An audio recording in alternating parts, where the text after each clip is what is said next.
My name is Suzanne. I live in Edgware with my husband and 2 children. My son has cerebral palsy and lots of special needs as a result. My twins were born early, and although they were both very healthy from birth, Nathan did have weak lungs. So he had to have intervention via tracheostomy, so he was ventilated for a time, and he also needed a nasogastric tube for feeding, as did my daughter for a little while, and they were in hospital. They were both in hospital, and my son stayed for an awful lot longer than my daughter.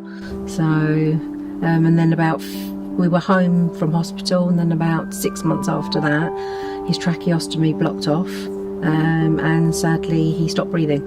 So, and as a result we have a severe brain injury, so which is the result, cerebral palsy and everything that goes with that, liquids and fluids and food, and so we got it all through the NG tube, which comes with its own challenges.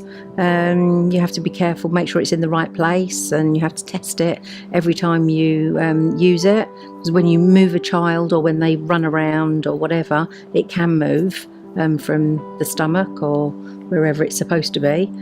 So I think you can get a J tube as well, which goes a bit further down, so that's a bit more complicated, I understand. But this, the NG tube, you just put it through the nose and it goes down through the back of the throat and into the stomach, and you just feed somebody that way.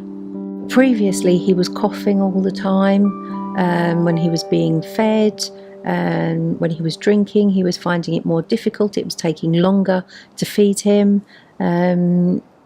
I just know it was the right thing to do for his safety, and it's not just for my comfort and making life easier for me, for his comfort and his safety. I know it was the right thing to do. You can be anywhere.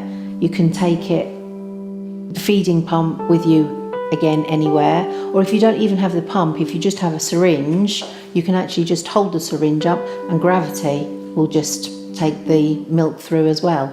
So you can actually feed anywhere at any time. Obviously, and you have to be very careful with the tube.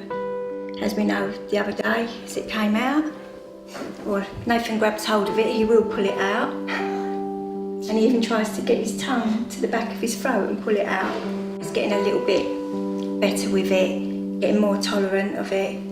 He's much more comfortable. It's not such a stress for us or the carers. In orally feeding him, it was getting stressful for all of us, really, because we had to make sure that he was eating, and then he was coughing, and it was just very uncomfortable for him. Whereas now we don't have that worry at all. He's getting all the nutrition he needs, and it's just done through the tube. It's so much easier for everyone all round, really. He's on the waiting list at the moment to have a PEG operation, purely because it's just, the NG tube is not as pretty as a PEG could be, because that's hidden. But if he's not suitable for it for any reason, then we'll just carry on with the NG tube. It's nothing to be frightened of. Everything comes with experience, but you don't actually need a lot of experience. You don't need any medical experience to be able to do it. I certainly haven't got any. You just be confident, just knowing that if you can insert an NG tube, your child is going to be fully nourished with the milk and whatever else is going through the tube, and you'll be having all their meds safely, and it really isn't a problem. It's not a big deal. It looks scary to begin with, but it really isn't. It's nothing to be scared of.